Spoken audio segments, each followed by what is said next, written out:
Hello, everybody, and welcome to historic Holman Stadium, scene of tonight's high school baseball game. It's Bishop Guertin versus Nashua North. I'm John Collins, along with Tom King. Our cameraman, once again, is Tim O'Neill. A partly sunny and cool evening as we begin play here. A 7 o'clock start, Tom.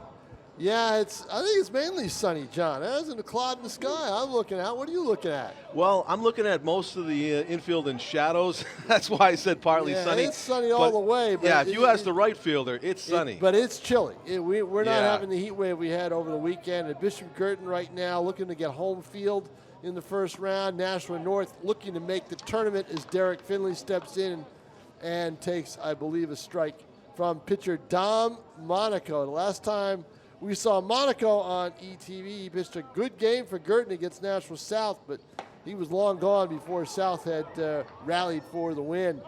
And this will be it's been a pretty good year baseball-wise, high school-wise. All three teams in the city, North, Guertin, and South, more than competitive. North got off to a slow start, then won a bunch in a row, then tailed off, and now they're trying to fight their way back to make the tournament. Yeah, BG's hot. They won 4 in a row in their 11-7 record. Tom, we have no scoreboard operator right now, so we'll have to stay tuned closely to the umpire's signals. It's 1-2 is the count. Who's slacking? I don't know. I think Guertin's usually good, you know. We had Nate Masrell in the house in game 1. He had that under control for the South Bedford game, which South won 3-0. And this game, strike 3. Yeah, starts with a strikeout. Monaco featuring a lot of gas. Monaco is good and he's emotional. He will be very competitive with these hitters. He won't lay off. He'll attack. And when we see the North pitcher, Kenny Reel, I don't know much about him because I haven't seen him pitch. Well, you know, I really am struck by the pose that Monaco strikes on the mound when he goes in the set. That's a pop-up to the third baseman, Haskell. Different type of delivery, isn't it? Oh, yeah, the setup. It looks like he's sitting on an invisible stool. Yeah. You'll see what I mean if you weren't watching closely to the first two batters. He's leaning back in a way I've just never seen that from a lefty pitcher before. He kind of gets into that right there, like he's on a visible stool like a mime. Look at that leg sitting way out. Now that's going to be a tough play with the sun, but they're going to be able to make it 3 up, 3 down. Yes. Very quick inning. I think he threw 6 pitches, if I'm not mistaken. That's it. Evan Kaplow squeezes the pop-up, so it's a 1-2-3 inning, and very quickly into the dugout and getting ready to hit are the Cardinals. The Cardinals can hit. Kaplow especially. I think Kaplow has been a very good hitter for them. We saw him match home runs with Albert De La Rosa, right, in the Bedford South game earlier in the BG South game earlier in the season. Yeah. It was a 0-0 game, and then they went back-to-back in at bats. Went from South to BG and broke up the shutout on either end with solo home runs out of here. So that was also Pinkerton, John. Pinkerton. That was the Pinkerton game. That wasn't BG. Oh, that's right. Pinkerton had a big hitter. You did not do BG South. No, I didn't. That was a game where BG's outfield mistakes cost them in that game, and they had a lead. And South came roaring back. And actually, if I'm not mistaken, I don't think the Panthers have lost more than once since, if they have lost since. So there's always some games, John, that define a season, you know. And I think South, that win over North helped define their season, and also a win over BG helped define their season. As you watched them earlier today, what are you doing in a game without me, John Collins, as you were here today? I just try to channel my inner Vin Scully and solo it. Yeah, exactly. You were here today for that game today. It was an absolutely good game, 3-0 win for Nashua South. One of the filler things that I talked about, Tom, was the surprise of the season so far. Yesterday, Portsmouth 16-0 hosting I think 2-14 Timberlane in Portsmouth. Yep. And 9-7, Timberlane won the game. So how about that? You never quite know in baseball. Well, as they say, that's why they play the game. Yeah, right. You know, they had an undefeated season going. The Clippers did. And they might have relaxed a little bit against the Owls at home on a beautiful day, and they are 16-1 now, but still riding high atop the league. I think Timberlane's going to play their final game of the season tomorrow, and they'll be done. So the leadoff batter for BG, Brendan Metivier, who is playing right field today, followed by Luke Anderson and Evan Kaplow batting 1, 2, 3 for the Cardinals. Well, the top 4 teams in the state right now in Division I are Portsmouth at 16-1, Pinkerton at 15-3, Exeter 13-4, and Winnicott at 13-5. High fly to right, a late breakout there for the right fielder but for they got North. the best outfielder Yes. in the city, and Resident Andino out there, so he's not gonna. The little sun isn't gonna bother him at all. No, he picked it up pretty quickly as it came his way. Yep. So Nashua North is at 7-9, John. Yeah. If I'm not mistaken, 1, 2, 3, 4, 5, on the 6, bubble. 7, 8, 9, 10, 11, 12, 13, 14. Yeah, I think 14 teams are going to make it. That pitch grazed Anderson on the thigh on the way by. And he takes first. Hit by pitch. So, but that's what the deal is. I think North wins to win 2 out of the last 3 to get in. They're 7-9 right now, tied with Dover. Wyndham at 8-10 down near the bottom. So those 3 teams are all fighting it out. Spalding, Keene, Salem, Manchester Memorial all on the outside looking in. Line drive, one hop. It eats up Finley at shortstop and goes into left. The left fielder bobbles it, and the lead runner's going to try for third, and he's safe. How about that? And they take second. Yep. Yep. So Kaplow takes second on the trail end. So you've got, and I thought they had a chance at him at third. Otherwise, I would have wanted I would have wanted the left fielder to throw to second base. I'm going to call that a base hit and E7, Tom. Yeah, I don't blame you. I think so. Yep. Kaplow really hammered that ball, and the overspin hop ate up Finley at shortstop. So the bobble in left field is what caused Anderson to go to third, and he'll stay put there. So it's second and third with 1 out for Max Reardon, the BG catcher, with his first at bat, and RBI opportunity galore here for BG in the first inning. The 1-0 pitch. And jackknifing out of the way is Reardon. So Kenny Reel handling the pitching duty for North and working quickly. The 2-0 hammered to the hole and through. A run is home. The trail runner will be held there. Yeah, no way you want to send him there. He would have been a dead duck. That ball was hit to shallow. But the North, BG Cardinals swinging the bats against Kenny Reel. And they have started out with a walk, with a hit by pitch and 2 singles, and it's a run.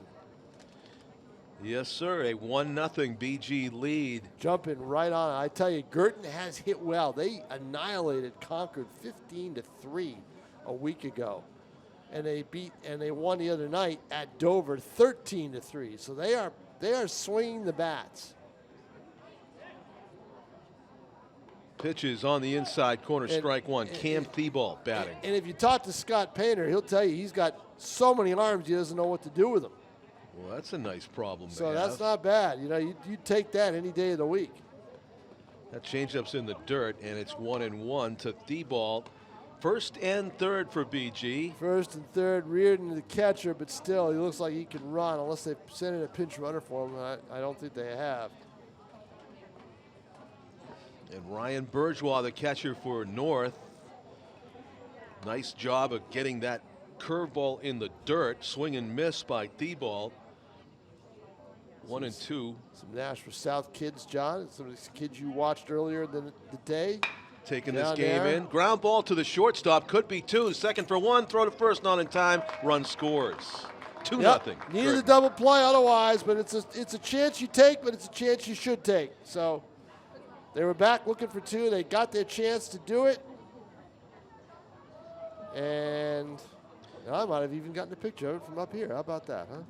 Good job. I know. Over the netting at second? Yeah, because my view is second is over the netting. It's the only base I can shoot at. Unless I want to get home plate through the netting, but you'll see lines through the photo. Dante Nicto, the designated hitter up now, takes a ball in the dirt. A late delayed steal to second and safe. Yeah, surprised me. I wasn't ready for that one. Yeah, fortunately for Thibault, the throw from Bourgeois, the North catcher, was to the left of the bag. Right, because I think they might have had him otherwise a good throw, but also a nice save by Finley to not let that ball go in the outfield. Now watch out for the pickoff play at second base. That's a strike on the outside corner, so the count is 1-1 to Nicto. That play right there was a block in the dirt by the catcher, and he came over with it pretty cleanly. Yep. I'm going to call it a steal. No wild pitch, no pass ball. No, it's a steal. Ground ball, right side, tough play, through. They'll wave the runner, and there'll be no play at the plate. 3-0, Guertin. The Cardinals jumping on it. Ground ball in the hole. Yep. And is going to forward the second base and shade it a little bit towards second, John. You know why? Jace Martinez. You know why? Because they were trying that pickoff at second. Yeah, they were. You know, and he was shaded a little bit towards there, and then when he went back to his original position, didn't quite go far enough, and he was not out of position, but shaded in a way. Oh, wow, it's a hard shot, but it's going to be an out. That's it. That's it. He's going for two, yeah, and you don't need it. He doesn't need it.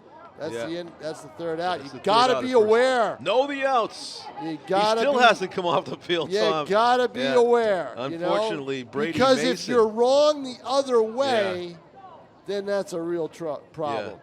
I would say no harm in that, but you can't really tell that to the base runner because he took one off the shoulder. Yeah, exactly. Brady Mason actually didn't realize the outs till the very last one on the field. They'll talk to Brady about that. All right, John Collins, I will see you third or fourth inning, probably. All right, hurry back, Tom. So we go to top second, and BG does damage in the opening frame. They are up 3-0. And unless we get a scoreboard operator up here, it doesn't look like there's one walking through that door, but fans filing into the stadium are going to think we're locked in a pitcher's duel here at 0-0, but the score is actually 3-0. So Dante Nicto coming through with an RBI. So RBIs in that inning for Kaplow, and Thibault on the fielder's choice beat out the back end of the would-be double play, and then stole second and was in scoring position when Nicto went the other way. So that's all three runs accounted for there, scored by Anderson, Kaplow, and Thibault before the last out was recorded on the hard out to the first baseman unassisted by Monaco. So North with their second time at bat. They went 1-2-3 quickly in the opening frame. Brady Mason gets to bat now.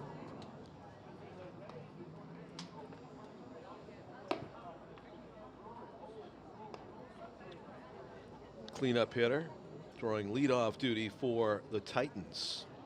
Big boy Brady Mason is going to fill up that left-handed batter's box, to be followed by Colin Holbrook and Brady Sullivan.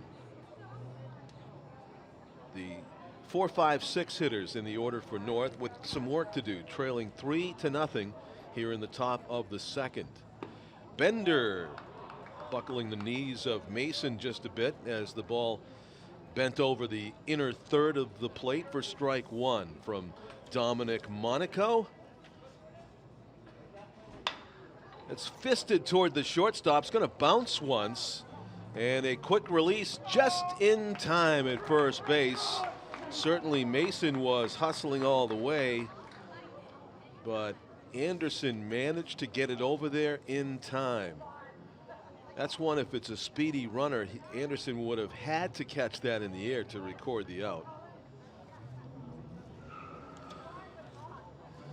As Monaco goes into the set position, sitting on that invisible stool of his, and he clips the batter with a hit by pitch. So very similar to the HBP that Bishop Guertin had getting aboard last half inning.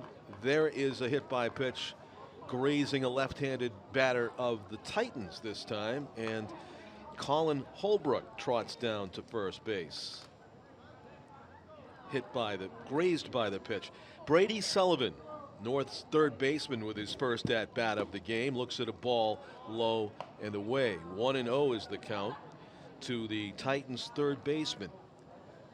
BG's defense straight away at all positions. Cam Thibault fairly deep in left field, or semi-deep, I should say, for the Cardinals.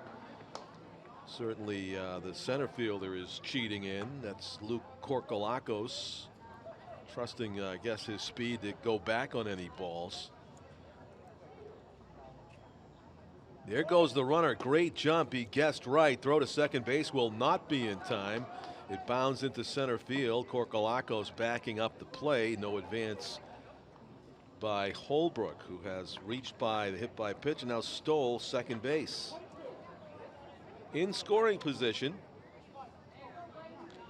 Titans searching for their first run, trailing 3-0. Top 2. And the pitch. Strike called over the outside corner. That position that Monaco takes before he throws the pitch doesn't look very conducive to a quick pickoff play at the bases. I don't know how he gets out of that. So wheel and throw.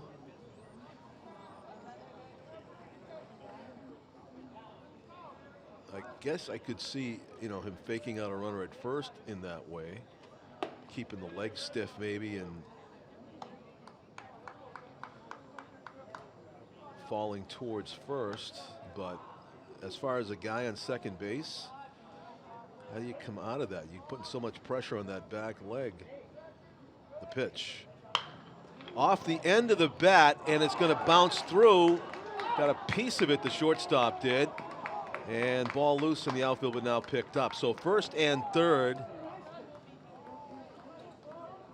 I have to call that one an error, I believe. It did. The shortstop Anderson, Luke, did get a piece of it.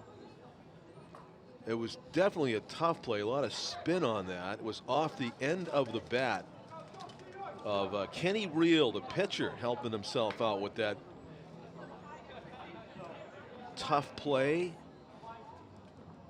that tied up Anderson. That's high for ball one to Abimael Gonzalez. Abimael spells it A-B-I-M-A-E-L. Abimael. It's interesting to me. There's a big swing and a miss. Abimael, the designated hitter, DHing for the Titans center fielder, Austin Suchecki. I've got a friend, Abdias Gonzalez, A-B-D-I-A-S. There's a line drive fouled off to the right. Actually, it ended up in the seats. And we just call him A. Or Abby. And you could probably call Abimael Gonzalez Abby as well, or A for short. I mean, I think that's 4 syllables if you break it down in the first name. Curveball's low. And I did say Abby. I heard somebody say Abby right here. So nickname check. First and third still for the Titans.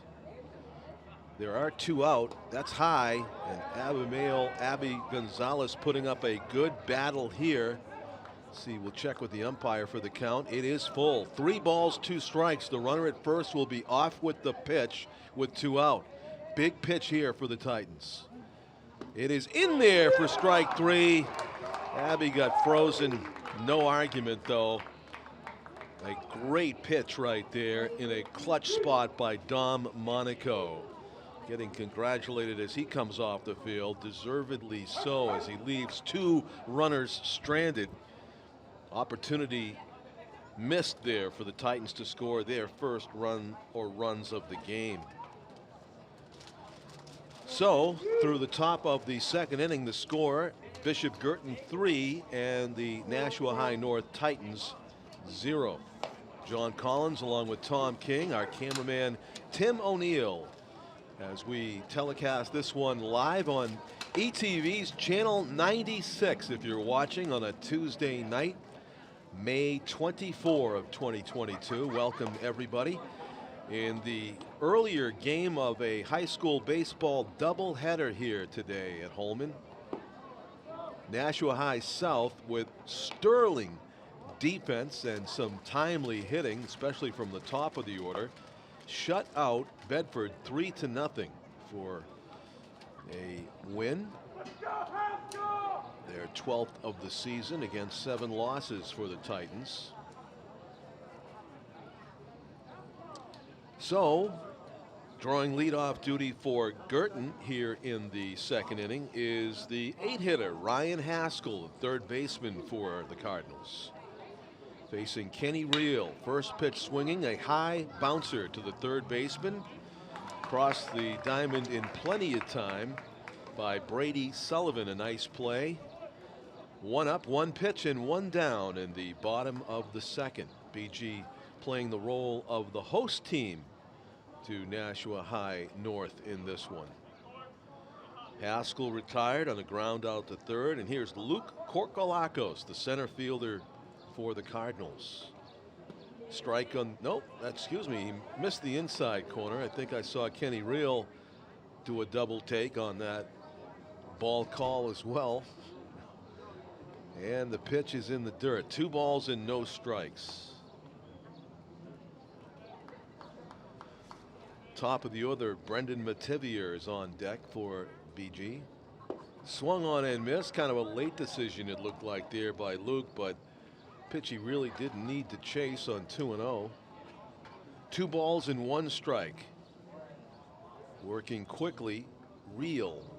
That's in the dirt. 3 balls and 1 strike. All right-handed hitters for the Cardinals. That's a bender on the inside corner. Interesting 3-1 pitch there. Certainly not what the number 9 hitter was looking for on 3-1.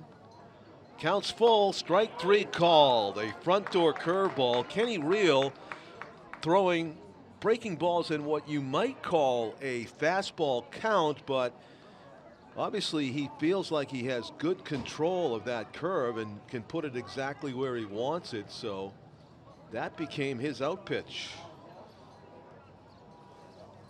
2 outs after the caught looking, and he's back with another breaking ball, but this one is low to Mativier, who flied out to right field. His first time up. Looks at a ball in the dirt. 2 balls and no strikes. Brendan Mativier and his team working with a 3-0 lead. Takes a strike, belt high over the inner corner. Either a cut fastball slider or a tight curve right there from Kenny Reel. That one's up. 3 balls and 1 strike. Leadoff hitter mentality here for Mativier. The pitch has got to be really good, or he's trying to work a walk.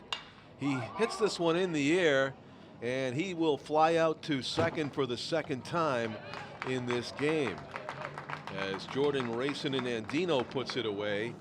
And it's a pretty quick inning by BG. After 3 runs in the first inning, they come up empty here in the second. A 1-2-3 inning. So we go to the top of the third. 3-0. The Cardinals lead the Titans here at Holmen.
Don Monaco completing his warm-up tosses. He must feel like he just left the mound.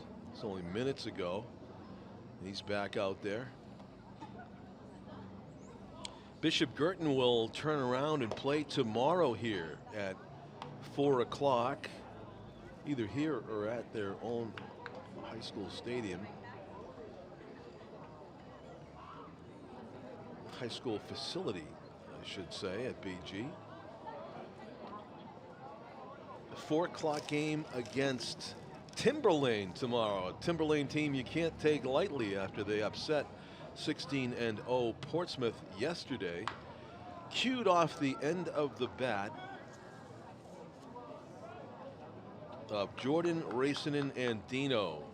Number 9 hitter for the Titans draws leadoff duty here in the top of the 3rd.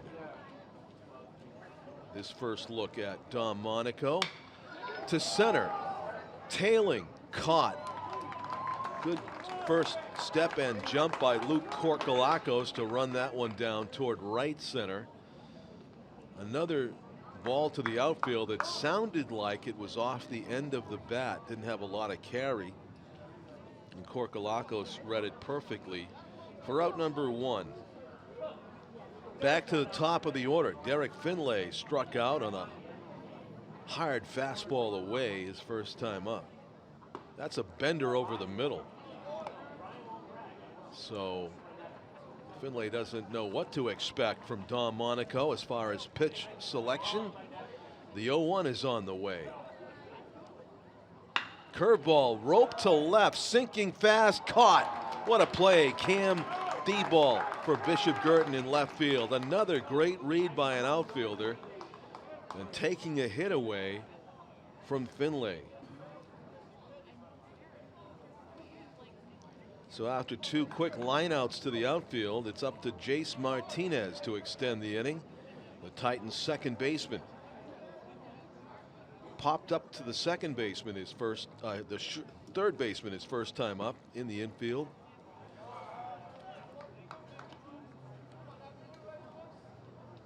Looks at a ball, ball 1.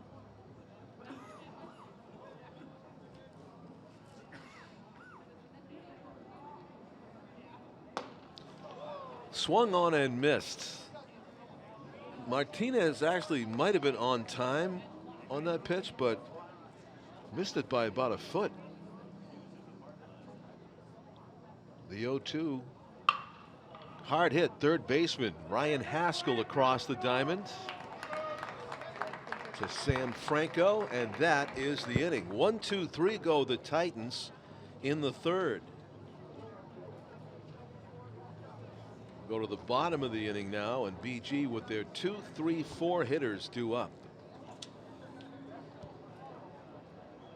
Cardinals lead this one 3-0 here at Holman. The Cardinals playing the role of the home team.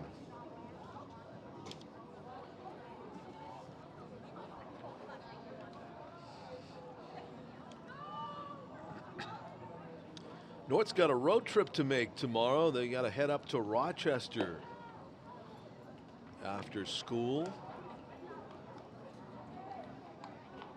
4 o'clock game at Spalding. So it's about an hour ride. Got to leave at 2, probably.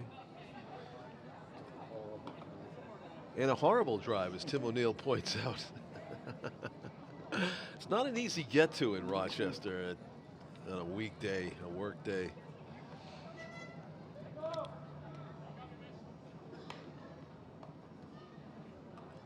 Probably have to allow an hour and a half, I'd say. So I must leave around 1. So we are ready for the bottom of the 3rd inning on a scoreboard-free game, unfortunately. Bear with us. I know we like to tie into the scoreboard, but the scoreboard's not working, then we got zeros, but that's not the situation. It's actually 3-0. Bishop Guertin working with a lead as they bat here in the bottom of the 3rd inning. First pitch swinging, look out to the left of us. Hopefully everyone's okay. Someone must be okay, because it sounds like somebody made a catch over there. off the bat of Luke Anderson, who was hit by a pitch and scored the first run of the game as he takes a strike on the inside corner. It's quickly 0-2. Kenny Reel works as fast as anybody out there, and it's a base hit. Luke Anderson looping it over the second baseman's head is aboard for the second time in this game as he leads off the third inning. Kenny Reel not wasting any pitches on 0-2, came right after the hitter, and Anderson was ready. Evan Kaplow singled and scored in the first inning. Batting with one on and nobody out. Had an idea to swing at that. Took it for strike one. Breaking ball from Reel to start off the hitter. Kaplow singled hard to left field. Kaplow barely moved on a pitch that missed him by 2 inches. And it is 1-1 the count on the BG second baseman. Batting in the 3 spot in the batting order. The runner goes and it's fouled. Ripped wide of the left of the third base bag on the left of it. So clearly foul, and despite that good jump, Luke Anderson's got to go back to first base. 1-2 is the count on Kaplow. Let's see if Anderson's got the stamina to go on consecutive pitches. Kenny Reel bluffs him back to the base. Try to take more out of those chin music. Throw to first. Diving back in safely is Anderson. Good snap throw from catcher Ryan Bourgeois. So both pitcher and catcher trying to keep that base runner close. The pitch. Very, very high. Shortstop Finlay calling for it, and it comes down in the shortstop's glove for out number 1 here in the third inning. And that'll bring up Max Reardon, who singled home a run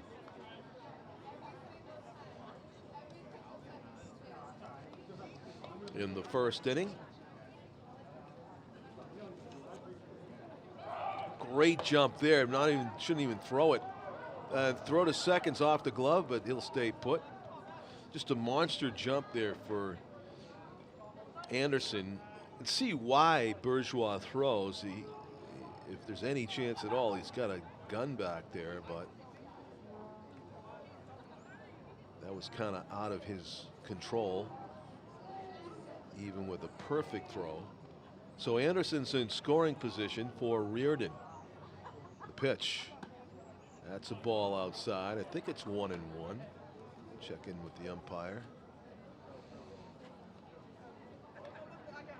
Takes a break from indicating the balls and strikes. Just when we're looking. That's in the dirt. Good job by Bourgeois to keep the runner at second base with that block.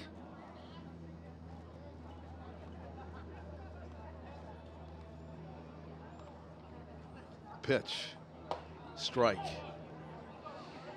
And now the count is shown by the home plate umpire. It's 2-2. 2 balls and 2 strikes.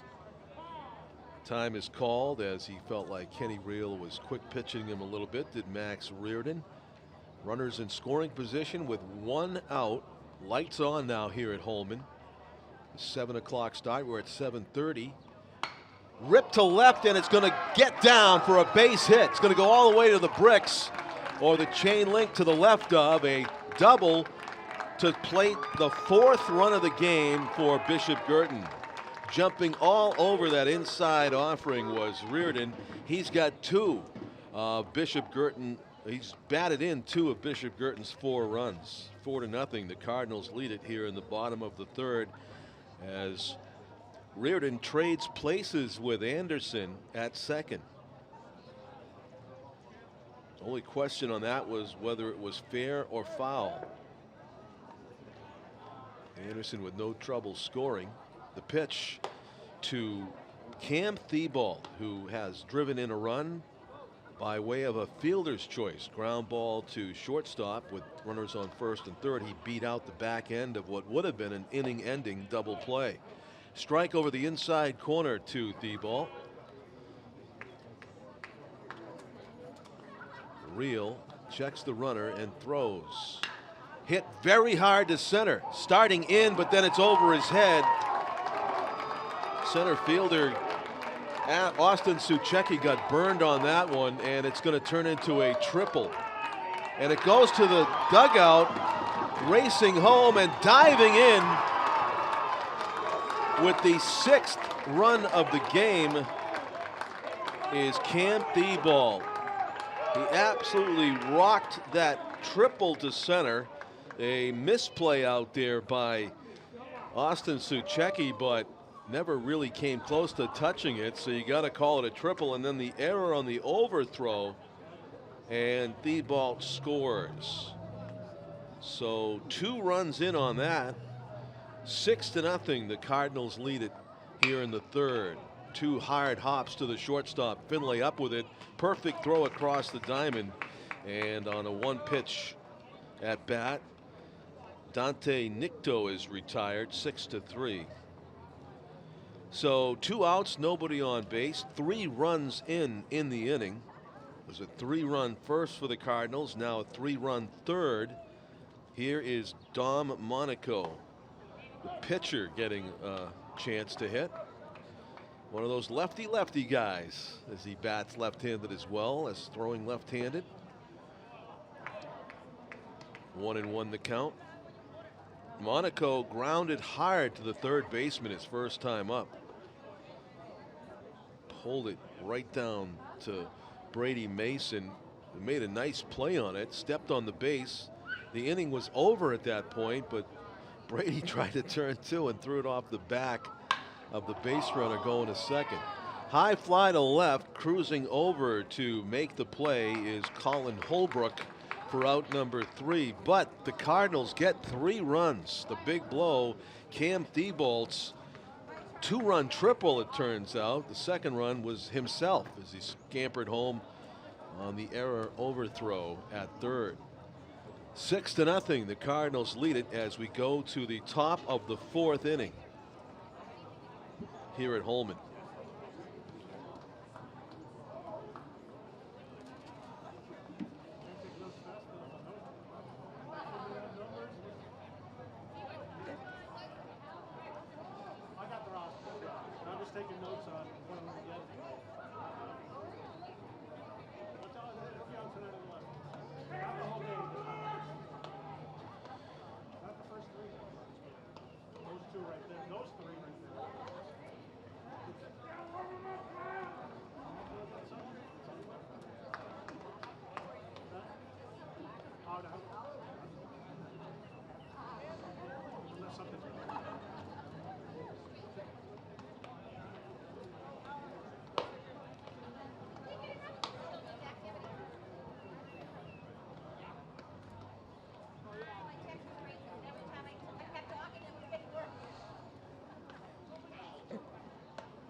Well, John Collins, you're not getting the crisp, well-played games you got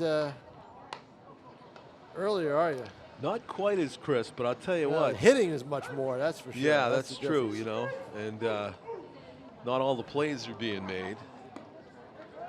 Certainly, Austin Suchecki got caught coming in on the ball there, Tom. Yep. We've seen a lot of balls today. I'm going back to the first game, too, that seemed to be hit off the end of the bat. Didn't have a lot of carry, with the exceptions of a couple of balls we saw driven to the walls by River Hart and De La Rosa in game 1. Yeah, the one thing I noticed about the high school game is a lot of the outfielders aren't able to get the ball off the bat. You know, they hesitate. Yeah. You know, they start to come in, then they got to go out, or they start to go out, then they got to come in. You know, they don't see it very well right off the bat. And, you know, if you haven't played the outfield that much or in this stadium, it's a tough place to judge. Right. But Guertin, I'll tell you what, but what did I tell you? I mean, those balls are all hard hit, John. There weren't any bloopers in any of those shots. I was down there right along the left field line, you know. Yep, check swing. Yeah, there weren't any hits like that or any little lobs over the second baseman's head or anything like that. These were shots. You either had to be on them right away or you were in trouble. Guertin is hitting right now. They are in a zone offensively in their last few games. Ryan Bourgeois battling here for North. He hits one in the hole. Tough play in time. Yeah, Anderson had that little misjudgment and mistake that put a runner on base earlier, and that time made a great play. You don't often see shortstops make that good play to their right and make that long throw in high school, and he did it. So he turns that into an out, and here is Brady Mason, grounded out to Anderson his first time up. Swings at the high heat from Dom Monaco, and strike one. Lefty on lefty action right here. Titans staring up at a 6-0 deficit right now. Just want to get on the board for starters if they can against Monaco. That's high, ball one. 1-1 is the count.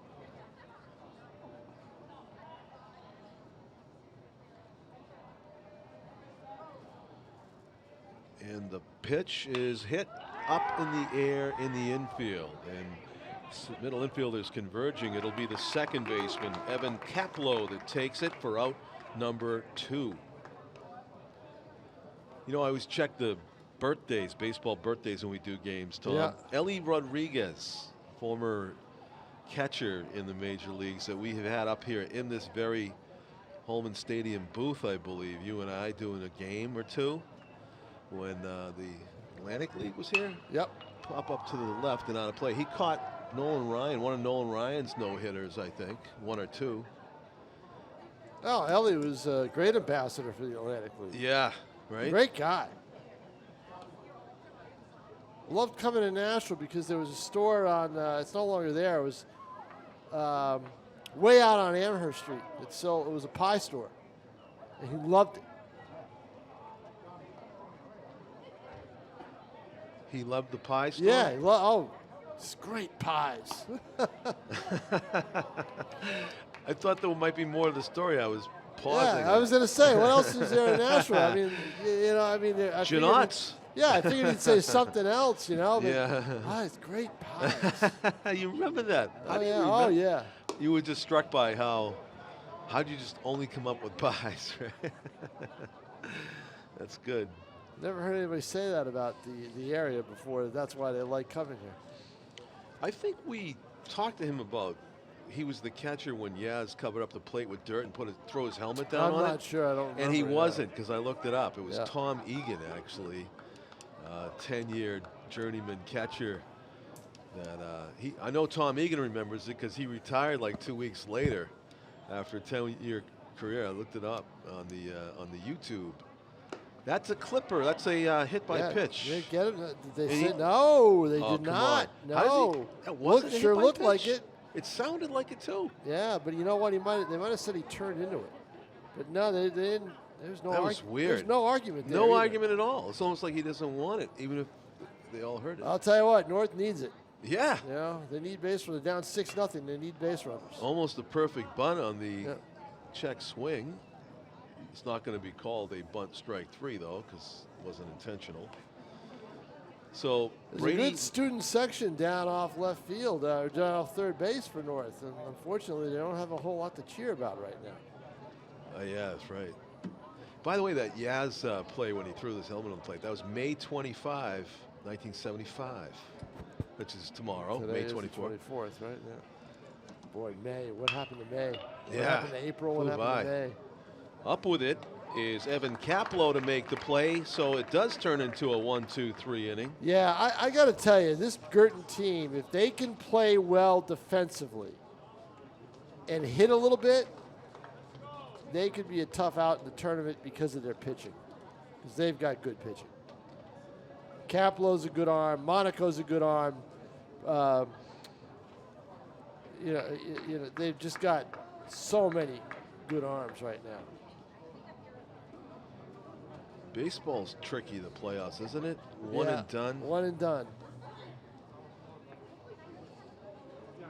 You can have a great season, and that isn't your day. One day isn't your day. You're out, gone. Yep. I've been thinking of Portsmouth yesterday, losing to Timberlane 9-7. A 16-0 Portsmouth team against the Timberlane team that's not going to make the playoffs. They're way down the bottom, and the Owls went in and won. You don't know the pitcher, Yeah, they might have thrown somebody. But I mean, the score was higher though, wasn't it? It was 9-7. 9-7. Yeah, so that also makes a difference. But yeah, high school kids go into a game thinking they got it won, So right. When Tom and I did the Nashua Pride games, we met a lot of former major leaguers. Rick Wise was one of them. A ton of them. Yeah, Rick Wise. We used to talk about the greatest. I used to say Rick Wise had the greatest game in Major League history. How do you have a better game than that? Oh, with the home. How many home runs did he hit in that game? He had two home runs in a game. He threw a no-hitter in. Yeah, exactly. I mean, it's like, wow. I think that's the best individual game you can get for a pitcher. But I'll tell you, Tony Lazzeri came close on this date. Let's see what ripped third baseman, one hop up with it is Brady Sullivan. Nice play. I'll tell you what, though, another loud out, right? Yes. Another ripped hit. A lot of loud outs in this game as Haskell is retired to lead off BG's bottom of the fourth. There's Luke Korkalakos in the 9th spot in the order, trying to add to their 6-0 lead. Tony Lazzeri, Yankees, 1936, May 24th. 2 grand slams, a solo homer, a triple, 11 runs batted in one game. Yeah. Wow. Yep. Yankees win 25-2 over the Philadelphia Athletics. Have a game. No kidding, huh? Tony Lazzeri. How many RBIs? 11 in the game. 11. Right? 11 in the game. Strike on the inside corner. So Nashua North, Bishop Guertin will end the season with that Timberlane team. Ground ball again. Nice Sullivan scoop. up with it again. Another nice throw. Yep. Guertin will end the season with that Timberlane team here tomorrow. Yes. At Holman. So that they won't take lightly. That's a 4 o'clock game. Now, the big one, big key is what does Nashua North do? Well, they go on the road. On the road to Spalding and Wyndham, but they're winnable games. Right. But they're on the road, and that's the hard part. That one's going to get down in right center off the bat of leadoff batter Brendan Mativier, his 3rd time up. Had flied out to right a couple times. This time he got on top of it. And a 2-out base runner for the Cardinals. Here's Luke Anderson, who's been on base and scored twice.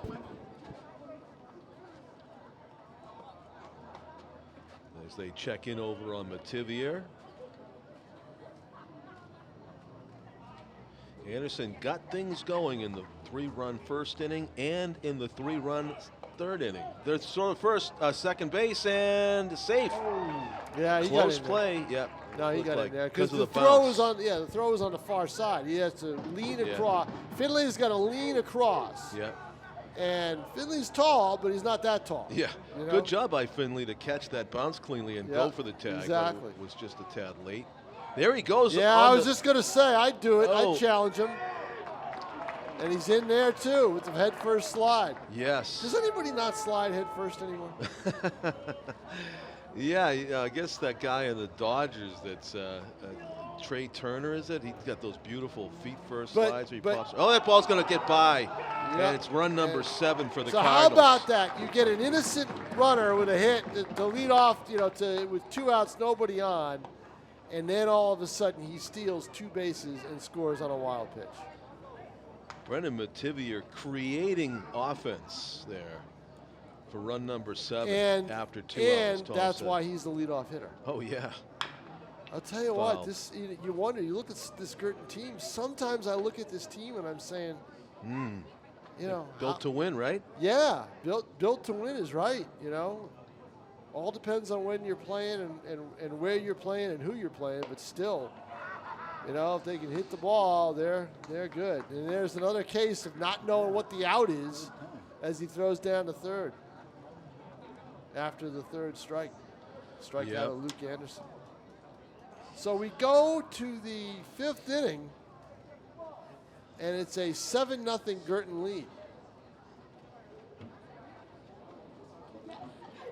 Yeah, BG comfortably ahead. Yep. As they march on toward the playoffs. John Collins along with Tom King, our cameraman Tim O'Neill here at historic Holman Stadium. As the sun goes down, it's that time of year where the days are longest. I'll tell you what, it's chilly out there. Yeah. It's not the, you know, I mean, this is one of those spring days where if the sun's shining on you, you're warm, and if it's not, you're cold. So we didn't have a premature opening of the pool at the Compound, did we? John, I have been in it once already. You have been in it once already? Yes, I have. Wow. Wasn't the water kind of chilly? John, it was the coldest water I'd ever been in, but let me tell you, when you have to bag 7 bags of wet, heavy leaves in 90-degree heat, you got to cool off somehow. Good for you. So, and even though the pool wasn't quite completely ready, splash. Wow. Yeah, I was not waiting. Too bad there's no cameras to record this. I took a picture. You did? You tweeted it out. Oh, great.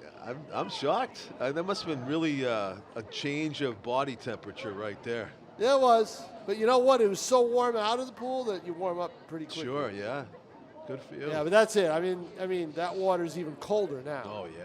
Because the temperature at night. So the key is the night temperature. If the night temperature's not warm, you're in trouble. And folks, Tom's not going to spring for a heated pool either. So don't even think about that. No. Got enough problems heating the house, John.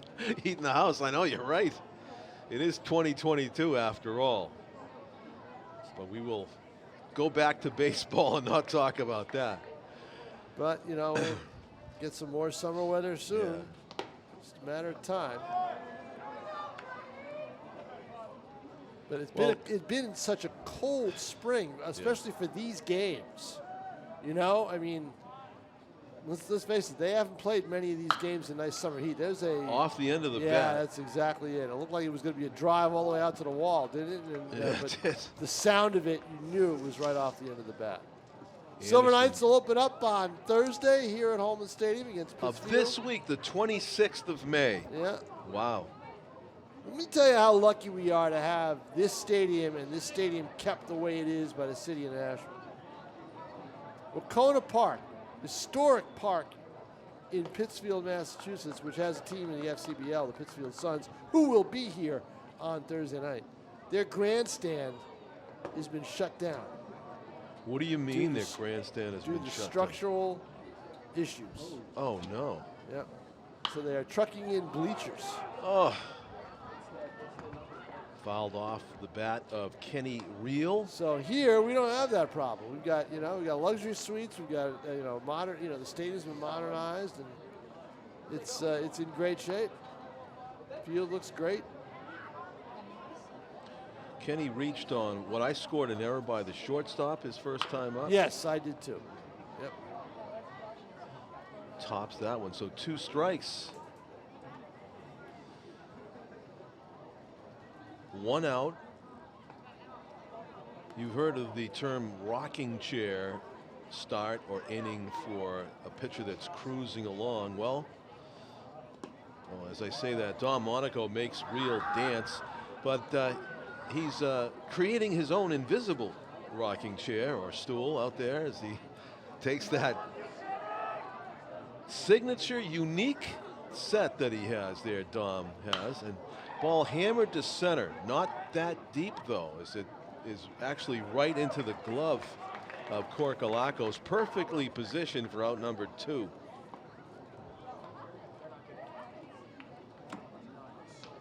Two up, 2 down so far in the 5th inning. And John, we'll talk after this inning. You're scoring and I'm scoring. Yep. So we will say right after this inning what is going on here. Okay. Abby Gonzalez fouls it off to the right.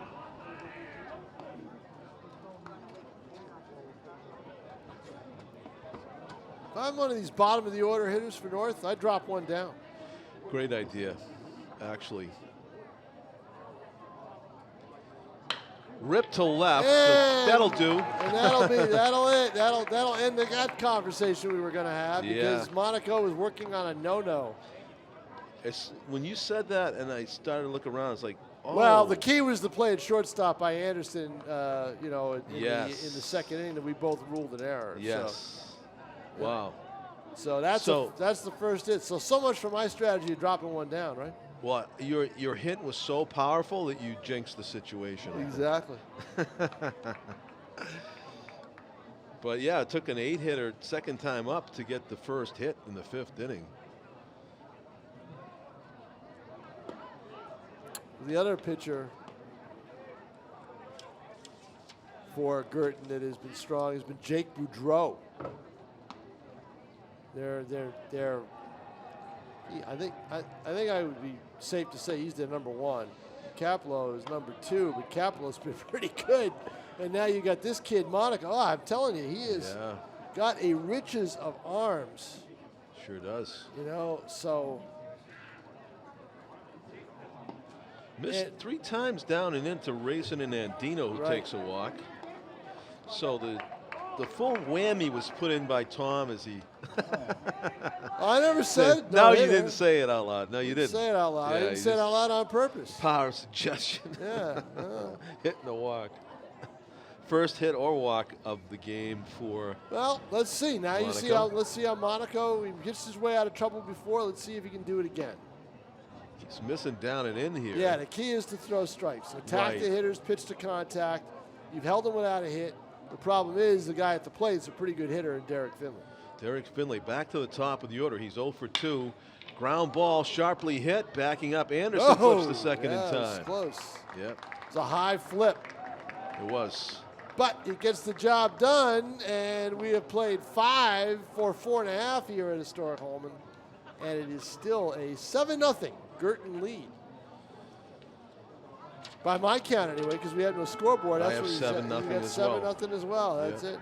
There is Jeff Kleiner walking up the steps on the side, down off of the right field, first base line. He will be behind the plate, from what I'm told, on Thursday night for the Silver Knights Open. Now, he just worked some kind of a tournament. Some kind of a collegiate tournament, wasn't it? Collegiate tournament in the Carolinas, I think it was. Pretty sure, Yeah, definitely has the glow of somebody that was in the Carolina sun for a week.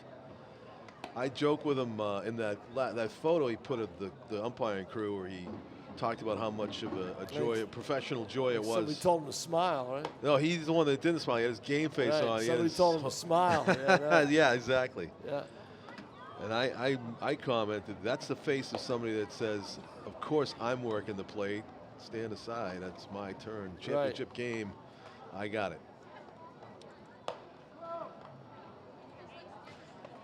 Tim Lund, the Legion coach, is in the house. The National Legion coach is in the house. He was an assistant coach for Keene State this spring. Is that him in the red? Yep. Used to be a Guertin assistant. Got a good seat. Well, he's here looking at some guys that are going to be playing for him. Yeah. This summer for Coffee Post. I always say this, Lee. You're in the first 2 rows at Holman Stadium watching a baseball game. You're closer to home plate than the pitcher is. Yep. It's there's great. Not much room behind the plate, that's for sure. As the great Ricky Henderson found out. That's right. In the Atlantic League All-Star game when he charged home on a wild pitch and Damian Sapp got him out because it rebounded off the netting. Or maybe it hit the bricks. I can't remember. It wasn't off the netting. It was off the board behind the plate. Was it? Yeah, the lower board. The wood, lower board. That's the only thing that could give you that kind of a bounce. Yeah. Strike 1 called. Kenny Reel, he hasn't pitched that badly, but he's just given up hits at bad times. Kaplow loading up, 2 strikes. And of course, the Titans threw the ball around on one play, and then 2 stolen bases and a wild pitch lead to another. This part of the order has done damage. Kaplow's singled and scored. Will be followed by Reardon and D-ball. We've got that delayed 2-run homer, triple, and came home on a right now, overthrow. Right now, I would think with the win today and with this possible win for Guertin, hammers one deep right center, caught. Yeah, North's got a good outfield in terms of being speed. They've got a speedy group out there. Well, Austin Suchecki got fooled earlier on a D-ball drive, but he got a good first step on that one. Yep, sure did. So, but this is what we're looking at now. I would be pretty sure is going to be a South Guertin doubleheader at Holman Stadium next Thursday. Very good. So I don't think the Silver Knights have a home game, but I'm not sure.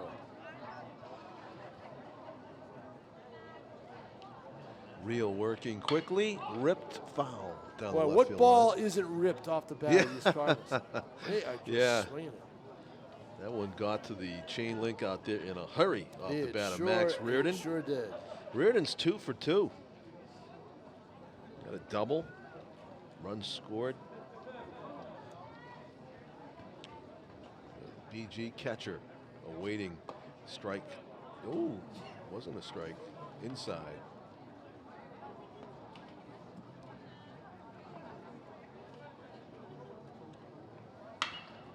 High and deep to left. Back toward the track and the wall and gone. Home run. Max Reardon. Double, triple, and a homer for Reardon.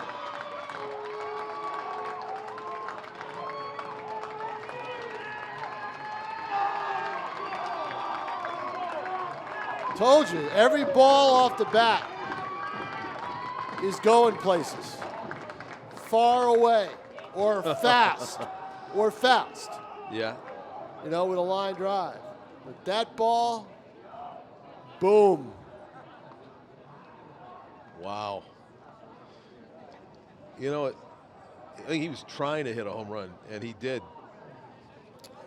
Credit to him. That was a bomb. Sure was. My goodness. So 8-0. BG leads here in the 5th inning.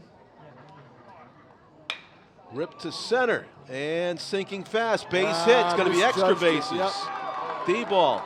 He's flying around. He wants a homer. Well, he's got speed. He's their former leadoff hitter. Yeah. He's hit leadoff before, and he's got speed. So I got 2 triples for him, Tom. Yeah, I do too. Yep. So wow. So D-ball is. It's a tale of 2 teams right now. Yeah, isn't it sure is. You're right.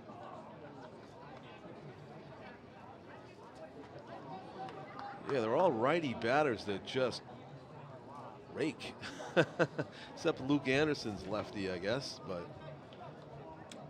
it doesn't seem to make a difference if you're throwing a righty against them. I mean, that would be a strategy you'd think for a batting order with 8 righties, but right.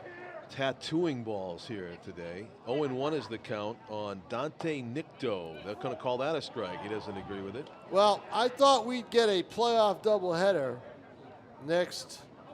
Is it next? Next Thursday. Not this Thursday. Next Thursday. Yeah. But that won't be the case because the Silver Knights are home against Brockton. Oh, they are?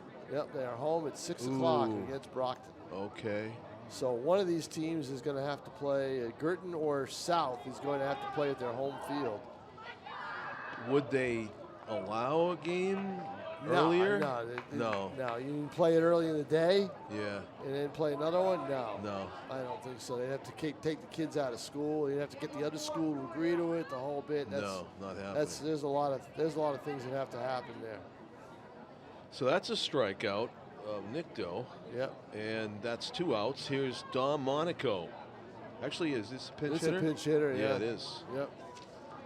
It's going to be number 24. I don't see 24 unless it's on the thing that Tom texted me.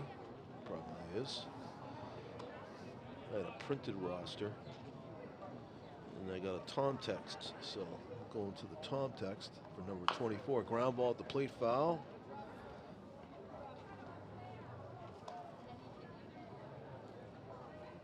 There he is, Isaac Krivak. 8-0. Nashua North leads it here. We are in the bottom of the 5th inning. Isaac grounds it to Finlay. Nice play on the run for out number 3. Babici adds on. They are up 8-0 here as we go to the top of the 6th inning of a 7-inning game. Yeah, they've had only one scoreless inning, and that was the 1-2-3 inning in the 2nd. Yep. Lacrosse playoffs are about to start. Not much drama in those, John. No? No. Till you get to the finish line? In the girls there is a little bit more. Yeah. John, I saw the best lacrosse game I've ever seen, and I thought I'd seen a couple of good ones. Girls lacrosse with BG and Pinkerton the night that this game was originally rained out last Thursday. Uh-huh. So that game was played at Stellos, the turf field. It wasn't raining at the time. There's no problem with water or anything like standing water or anything like that, like there would have been here. And they played it. Went to overtime. BG with a 10-9 win. Ooh. They were down 9-8, John Collins, with about 3.5, 4 minutes left. And Pinkerton almost held the ball to run out the clock. Guertin gets it back with 22 seconds left. No. And sails down, and they get a goal with 1.1 ticks remaining to tie the game and send it to sudden death overtime. Wow. They play the first overtime, no score, 3 minutes, and they play the second overtime, and Guertin gets the draw, and they get the win. They get a shot on goal. Sudden death? Yeah, so it's sudden death in lacrosse, yeah. 1.1 seconds 1.1 second on a shot. Who got the goal, you remember? Yeah, Katie Campbell did. No, Campbell didn't. I forget who got it. Might have been Steph Reap, but I'm not sure. I think it was Reap. But the thing was, the shot initially went off the Pinkerton goalie, Lawrence Sweeney. Went off the goalie, was shot so hard, it went high in the air. And no one knew where it was or could see it. And when it came down off of Sweeney's shoulder and rolled into the net. No way. Yes. Wow. Oh. Because you didn't see anything. You thought the game was over. Then all of a sudden the Guertin kids are jumping up and down screaming as the ball rolled in. And there was time on the clock, 1.1 ticks.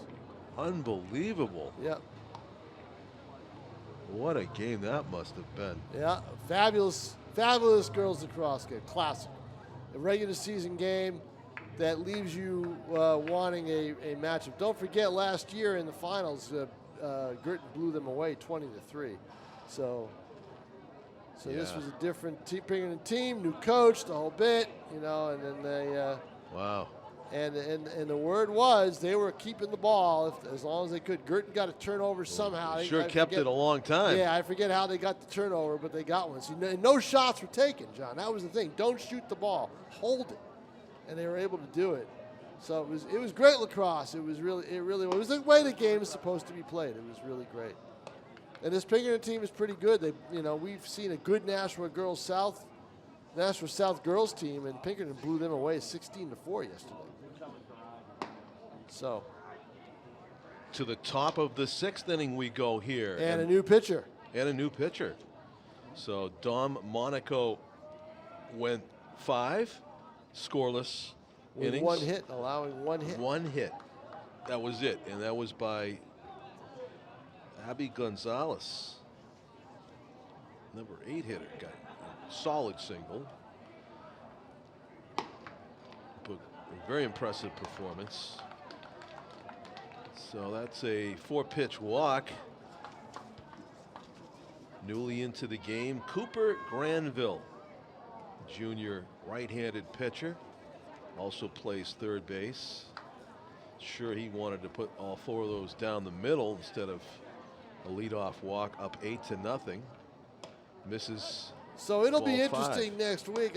I don't know. I think that South usually, the North or South usually get the first dibs at Holman over BG, but I don't know. But South and BG will both have home games, and if they do play a tournament home game, it would be here. I would imagine it would be here in the afternoon, early afternoon. It'd be nice if they could get out of school early and play a doubleheader here, but don't think that's going to be the case. I'll write him a permission slip. Yeah, exactly, huh? Won't help. Ball gets away. Pass ball, I thought there. I agree. Yeah. Ryan Bourgeois, that was a cross-up. That's what that was. Well, if you're North, you're thinking 3 walks right here might be nice. Yep. Down 8-0. Even 6 walks. So that's what this conversation is about, trying to interrupt the rhythm of throwing balls. Max Reardon with quick chat with his pitcher. Cooper Granville will try to find the strike zone here. Facing Bourgeois. There it is, very high to left. Playable. Playable, and it carried. There's a little bit of you Can't don't see feel it a lot, but there is a little bit of a breeze. The flag is still, but there was a little light breeze out there earlier that made you a little chilly. So there is the first out of the 6th inning. Brady Mason, the batter, 0 for 2. Probably happy that Don Monaco is out of there, the lefty, who went 5 scoreless. Now he faces Granville. Ground ball foul, first base side.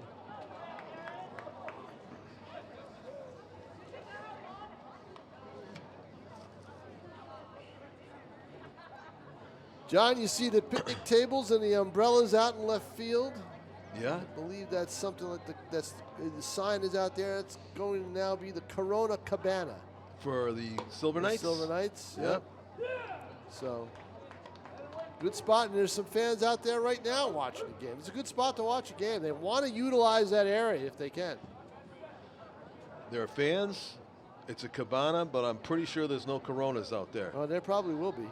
Not right now. Not now, but there will be. There will be. Swing and a miss. Nice pitch. Got him. Yeah, right over the top of it. So that's a nice swing that Mason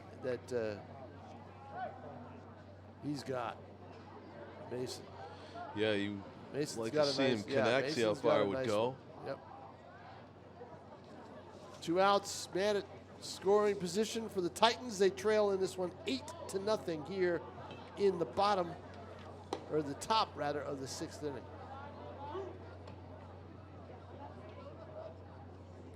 So they have number 9. Let's see. It is Colin Holbrook still. Holbrook. Yeah. Holbrook's number 9. Still in there. Yeah. Oh yes. North looking for only their 2nd hit in this game. A dominant performance by the Bishop Guertin baseball team. That's the bottom line. The bottom line in this game is that Cardinals hit and North didn't. So far. High school game can always change on a dime. There are certain situations where you want to take one for the team, but I don't think that was one of them. Around the chest area. Cold night. Up and away on the outside corner, and it is a strike. Again, Scott Painter said he's got an abundance of arms. He's looking to try to get use for them. I wouldn't be surprised if he throws another pitcher out there next inning. If Granville can get out of this one. Give people some work. That's on the inside corner. Good pitch. Ah, look at this. Diving make play. A save on a strike. Yeah. And he gets applause for that. Evan Kaplow. Ball goes in the infield. I mean, out into the outfield. That runner at second base, Gonzalez, is going to be at third.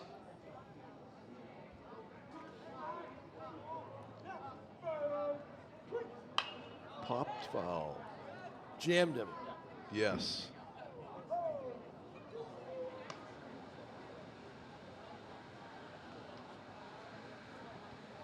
Silver Knights about to be in the house here at Holman Stadium for their summer season. 48 hours from now. Yes. Place was abuzz today. Media day. Well, I don't know about that. There goes the runner. He would have been called out. He would have been. Not necessary. Yep. Not necessary. Yeah. 8-0. And from the look that he just got, I believe, from his coach from a distance, Zach Harris. He's asking the third baseman if he's okay. Yeah. Yeah. I don't know if he. We'll talk later. I think that was. I think that was an excuse to go out there and say something to his base runner. But maybe that was on. I don't know. You got nothing to lose. You were down 8-0, but still stealing third. You don't want to make the last out at third base. Yeah. And the only way you get you score is on a wild pitch. I mean, you're not going to score on a sac fly. There's 2 outs. Now this is a pinch hitter, Jason Tejeda. Yep. Who is batting for Kenny Reel.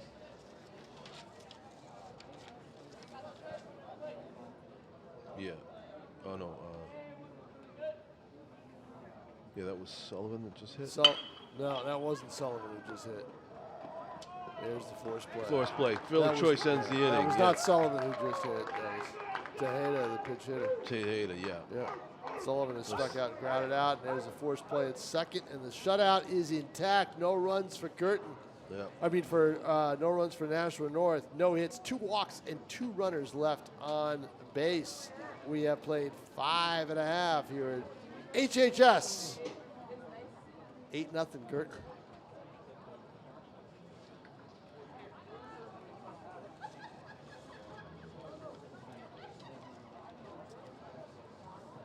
Eight teams in the Futures Collegiate League. We'll have some games for you this year. I believe, if I'm not mistaken, our first one is maybe next Wednesday, not positive.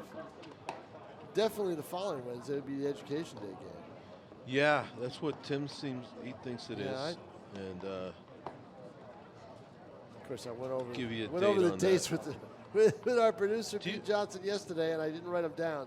So the Silver Knights have a game Thursday, Saturday, and Monday, which is Memorial Day. They have games here for the first time. They have games on Memorial Day and July 4th. And July 4th. First time they've had a game here for either holiday. Yeah, how about that? And now, my question to you, I was asked this, do you happen to know if there's fireworks on Monday for the Memorial Day game? For the Memorial, no, it's a day game. It's a 1 o'clock game. Oh, it's a 1 o'clock game, okay. It's a 1 o'clock game, and the July 4th game is an 11 a.m. game. Oh, wow. Yeah, because get everything. There will be fireworks that night, as Tim points out. Yeah, but not city. Yeah, but not that's with the city, and the game will be long over. So right. The only other time I've seen a game here on July 4th was the Pride played a game here on an afternoon game here on the 4th. I think it was a noon game or whatever. I think I was home by 4 o'clock. It squirts through.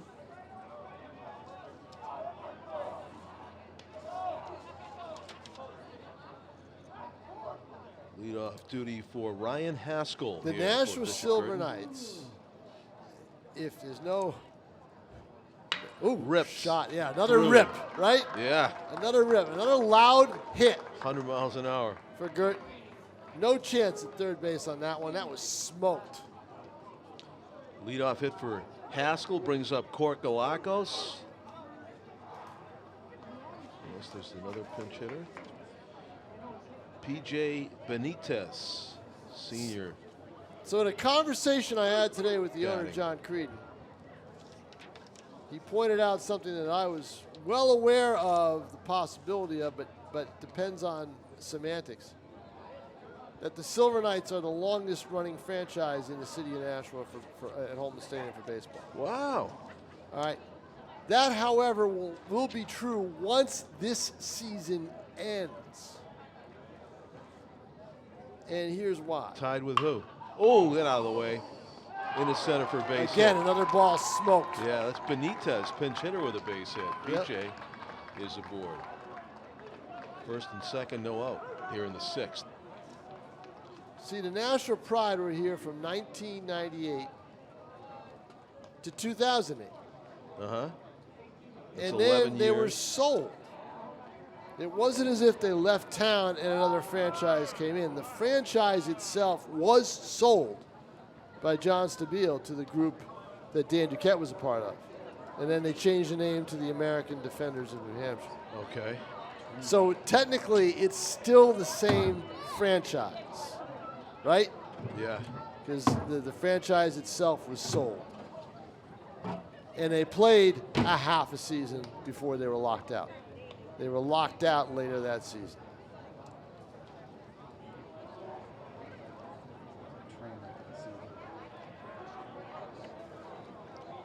So that would have been the 12th year. So all the Silver Knights have to do is go from start to finish, and that will be the longest running team. Cardinals, first and second, nobody out. That's up. I believe it's still Kenny Reel, right? Yeah. Throwing a lot of pitches, but nobody warming up, Tim says. No, as you look down at the visitors' bullpen, there isn't. Yep.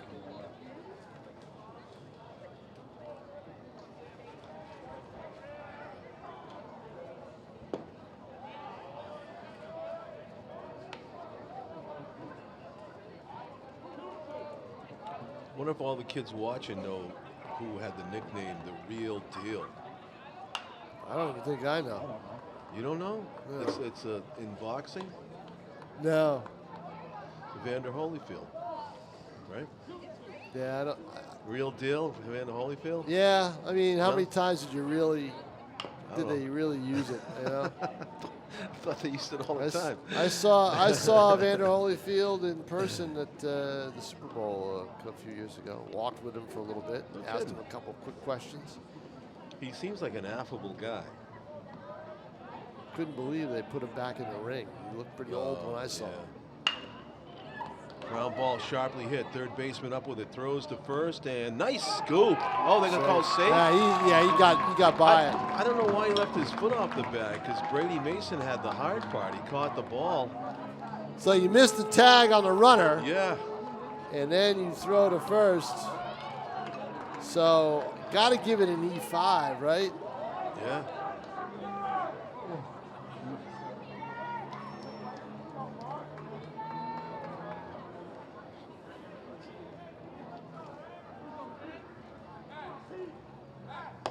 So now the bases are loaded with Cardinals with nobody out here in the 6th inning.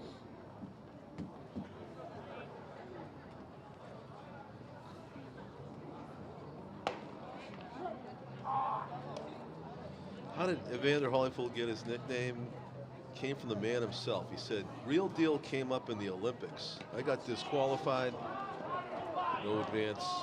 They started calling me Raw Deal, and I changed it to Real Deal.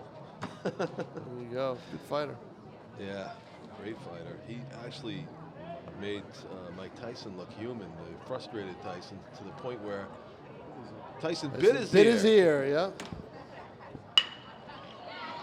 Grounded to the right of the shortstop, and nice try, but and then back trail runner's going to score. Oh, they're going to score. They're going to throw it around. Luckily they don't. Yeah. So good base running there by Benitez. PJ got a base hit. He came around to score, and he's getting the hero treatment from his teammates. That's a mercy rule walk-off win for BG. 10 runs. 10 runs. There it is. Yep, you're right. It's the equivalent of running time, Tom. Yep, and that'll do it. That'll do it. 10-0. BG wins it on that run by PJ Benitez. A great game pitched by Don Monaco. All right, John Collins, we will see you down the road. Yes, sir. That's Tom King. I'm John Collins, thanking our cameraman once again, Tim O'Neill. And congratulations to BG on a fantastic season that continues. Good luck to them in the playoffs. We hope to see them down the road, as well as the Nashua High North baseball team. Good luck to them. Good night from Holman Stadium, everybody.